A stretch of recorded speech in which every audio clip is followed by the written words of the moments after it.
75,000 generations ago, our ancestors set this program in motion. It's an awesome project.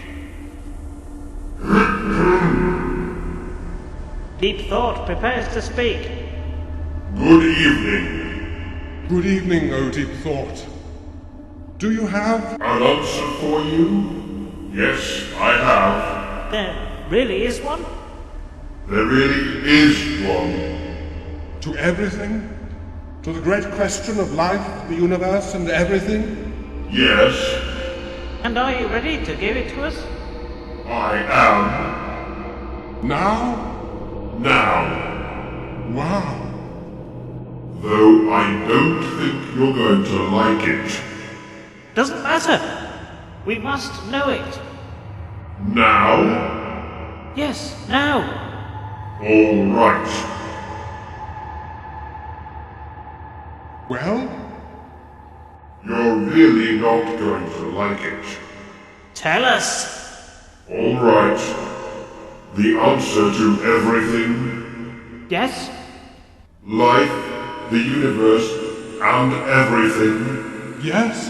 is Yes? Yes? 42. We're going to get lynched. You know that? It was a tough assignment. 42? Is that all you've got to show for 7.5 million years of work? I think the problem, such as it was too broadly based. You never actually stated what the question was. But it was the ultimate question. The question of life, the universe, and everything. Exactly. Now you know the answer to the ultimate question of life, the universe, and everything is 42. All you need to do now is find out what the ultimate question is. All right. Can you please tell us the question? The ultimate question Yes. of life, the universe, And everything? and everything? Yes. Tricky. But can you do it? No. Oh, God. But I'll tell you who can. Who? Tell us. I speak of none but the computer that is to come after me. A computer whose merest operational parameters I am not worthy to calculate. And yet I'm designing for you. A computer which can calculate the question and the ultimate answer. A computer of such infinite and subtle complexity that organic life itself will form part of its operational matrix. And you yourselves shall take on new forms and go down into the computer and navigate its 10 million year program. Yes, I shall design this computer for you, and I shall name it for you. And it shall be called the Earth. Oh, what a dull name. So, there you have it. Deep Thought designed it, we built it, and you lived on it. And the Vogons came and destroyed it 5 minutes before the program was completed. Yes. 10 million years of planning and work gone just like that. Well, that's bureaucracy for you. You know, all this explains a lot of things. All through my life, I've had this strange, unaccountable feeling that something was going on in the world. Something big, even sinister. And no one would tell me what it was. No, that's just perfectly normal paranoia. Everyone in the universe has that. Well, perhaps that means somewhere, outside the universe. Maybe. Who cares?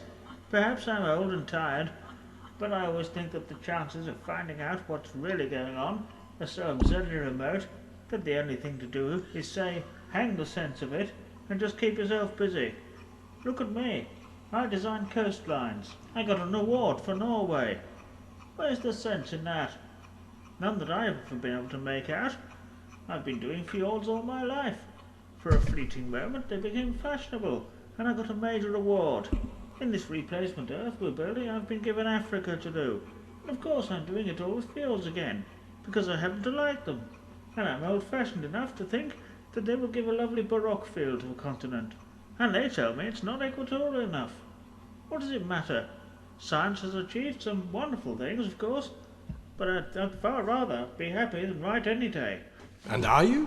No, that's where it all falls down, of course. Pity. Sounded like quite a good lifestyle otherwise. Attention please, Slartibartfast. Would Slartibartfast and the visiting Earth creature please report immediately? Repeat, immediately to the works reception area. The mice aren't wanting to hang about in this dimension all day. Come on, I suppose we better go and see what they want. I seem to be having terrible difficulty with my lifestyle recently. What? Oh, sorry. I suppose that was a rather fatuous thing to say, really. Yes, I thought so. It is of course a well-known fact that careless talk costs lives, but the full scale of the problem is not always appreciated. For instance, at the very moment that Arthur Dent said, "I seem to be having this terrible difficulty with my lifestyle recently," a freak wormhole opened up in the fabric of the space-time continuum and carried his words far, far back in time across almost infinite reaches of space to a distant galaxy where strange and warlike beings were poised on the brink of frightful interstellar battle.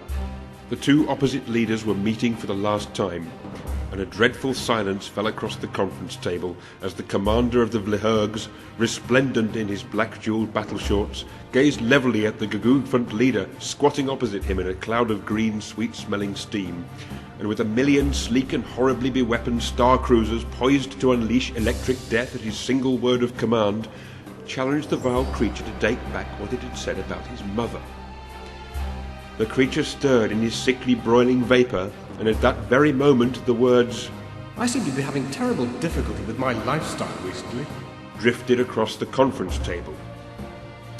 Unfortunately, in the Vlhurg tongue, this was the most dreadful insult imaginable, and there was nothing for it but to wage terrible war. Eventually, of course, after their galaxy had been decimated over a few thousand years, it was realized that the whole thing had been a ghastly mistake, and the two battle fleets settled their remaining differences in order to launch a joint attack on our galaxy, now positively identified as the source of the offending remark. For thousands more years, the mighty ships tore across the empty wastes of space and finally dived screaming onto the planet Earth, where due to a terrible miscalculation of size, the entire battle fleet was accidentally swallowed by a small dog. Those who study the complex interplay of cause and effect in the history of the universe say that this sort of thing is going on all the time, but are powerless to prevent it.